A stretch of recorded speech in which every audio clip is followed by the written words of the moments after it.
وجہ کیا ہے؟ وجہ یہ ہے کہ اس وقت جو پاکستان کی 70 سالہ تاریخ کے اندر آپ دیکھ سکتے ہیں کہ اس وقت جس بیانیے کو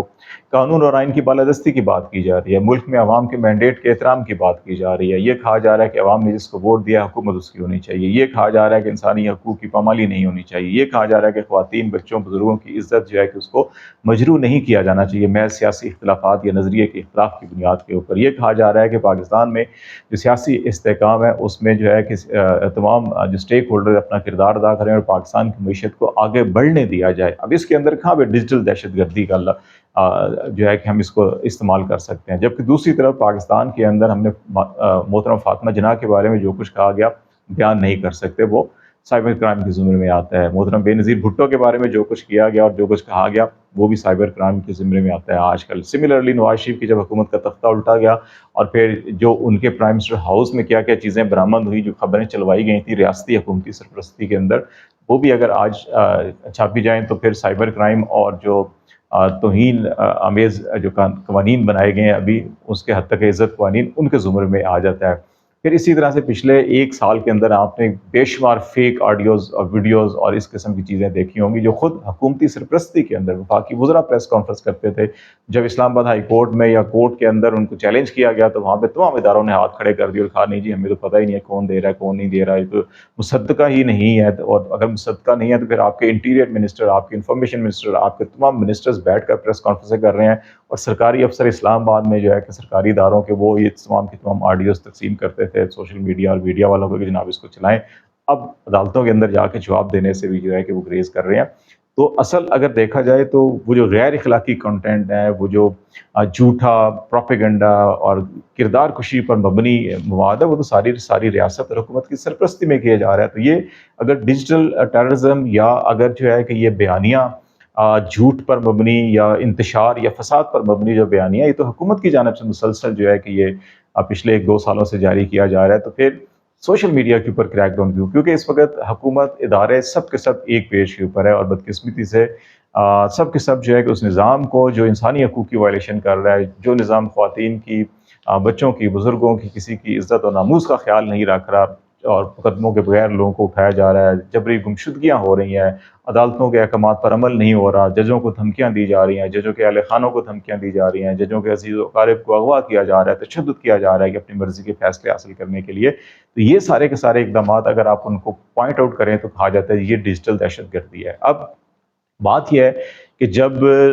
آپ ہر طرف سے تمام چیزوں کو بند کرنا شروع کر دیں گے تو اس سے ملک بند ہو جائے گا۔ اس سے یہ نہیں ہو سکتا کہ آپ شاید سوچ اس انداز کے اندر لوگوں کی بدل لیں کہ بنگلہ دیش کے اندر اگر نوجوان سڑکوں پر آ گئے تو ہر ادارہ مجبور ہو گیا، کوئی گولی نہیں چلا سکا اور پھر حکومت کو استعفیٰ دینا پڑا اور بہت سے لوگوں کو بھاگنا پڑا، بہت سے لوگ جو ہیں کہ وہاں پہ جو طاقتور لوگ تھے، جو بڑے اہم عہدوں کے اوپر بیٹھے ہوئے تھے اور جو وہاں پر بھی جبری گمشدگیوں کے اندر ملوث تھے اور اس قسم کے واقعات میں اندر ملوث تھے جو آج کل پاکستان میں ہو رہے ہیں، تو اب وہ قانون کے کٹہرے میں، انصاف کے کٹہرے میں کھڑے ہوئے ہیں، ہتھ کڑیاں لگی ہوئی ہیں ان کو۔ تو ایسے مناظر سے اگر آپ خوف آتا ہے تو ایسے کام کرنا بند کر دیجئے، آپ پاکستان کے اس پوٹینشیل کو یوز کیجئے۔ اگر ابھی چند سال پہلے جنرل پرویز مشرف کے طور کے اندر I T telecom sector میں ایکسپینشن کی گئی، پرائیویٹ میڈیا کے اندر ایکسپینشن کی گئی، سوشل میڈیا کے اندر ایکسپینشن کی گئی، تو اس کا بنیادی مقصد یہ تھا کہ دنیا میں اس وقت جو جنگیں ہیں وہ بیانیے کی جنگ ہوتی ہے، وہ میڈیا کی جنگ ہوتی ہے، تو اس میں اگر آپ اپنے پورے ہی میڈیا، اپنے پورے سوشل میڈیا، اپنے پوری یوتھ کو جو ہے کہ وہ آپ قیدی بنا لیں گے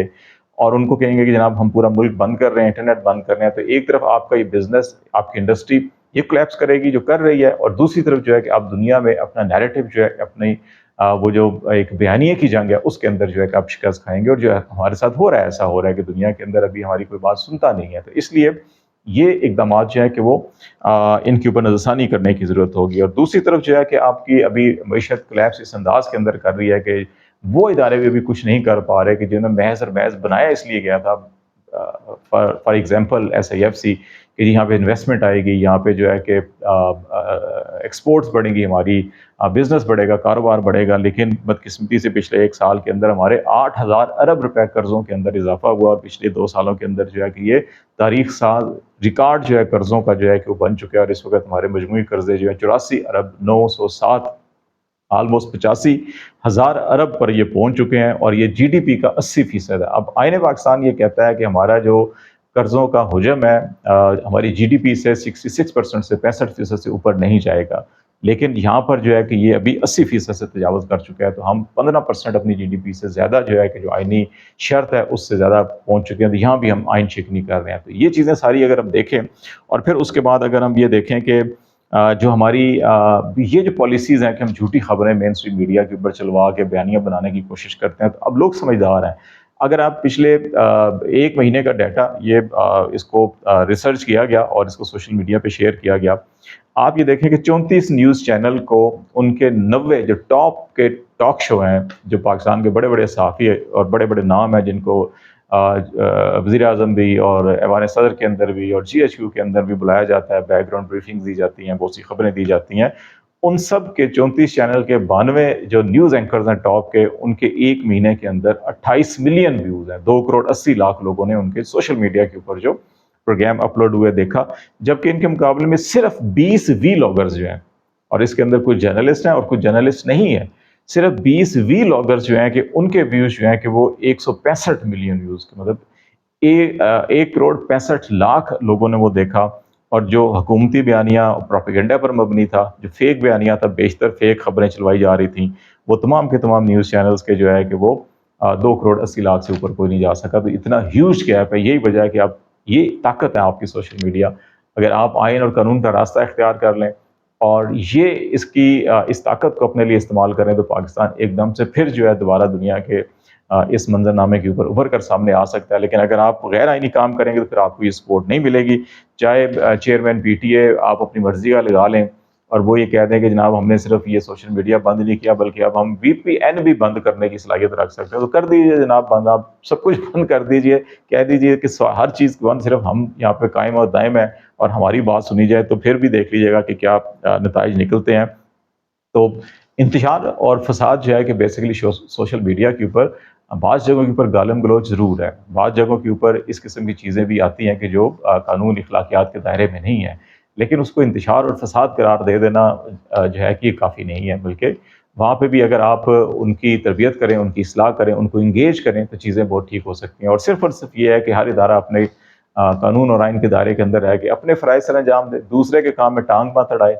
اور اپنی مرضی کے جو ہے کہ ریاست اور حکومت کے معاملات صرف جو ہے کہ کوئی ایک شخص فرد واحد جو ہے کوئی کہے میری مرضی چلے، یا کوئی ادارہ کہے صرف میری مرضی چلے، یہ اگر ہوگا تو پھر یقینی طور کے اوپر اس کا ریئیکشن ہوگا۔ تو اس ریئیکشن کو آپ ایک جمہوری اور ایک سیاسی اختلاف سمجھ کے قبول کیجیے اور اپنی اصلاح کیجیے، rather than کہ اس کے اوپر کریک ڈاؤن کیجیے، اور کریک ڈاؤن کریں گے تو پھر یقین جانیے نہ تو آپ کی ایکسپورٹس بڑھیں گی، نہ آپ کے ترسیلات زر بڑھ سکتی ہیں، نہ آپ کا بزنس بڑھ سکتا ہے، نہ آپ کو دوست ممالک قرضے دیں گے، اور جو آپ اپنے ہی اسٹیٹ بینک سے قرضے لے کے جو ہے کہ یہ حالت کر دیں گے کہ تاریخ ساز ریکارڈ قائم کر دیں گے۔ تو اس لیے